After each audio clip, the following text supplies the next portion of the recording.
In this video, I'll show you how you can fix Marvel Rivals error code 211. Now the first thing that I suggest you do is you head over to Steam and you go right click, Properties, Installed Files and verify integrity of game files. See if it works after that, otherwise go to Browse, find the launcher, right click, Properties, Compatibility and then run as an administrator as well as compatibility mode. Now you can try Windows 8 first and then Windows 7 later and see which one works for you. Just press apply and OK and check if it works. Then if it still doesn't work, what you can do is you can go check your DNS server.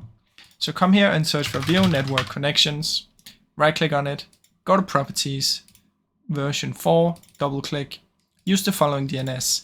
And then there's two different ones that you can use. The first one is this one, 8888-8844. And the other one is this one, let me show you, 1111-1001.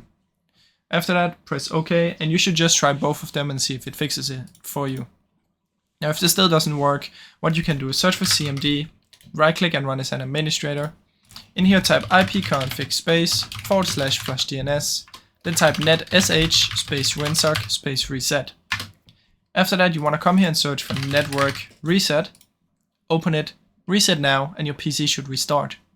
After this, it should hopefully work. Otherwise, the last solution is find your router inside your house and then unplug it for a few minutes and then plug it back in. Now, I really hope this video helped you. If it did, please leave a like and subscribe, as it helps me out a ton. Thank you so much for watching.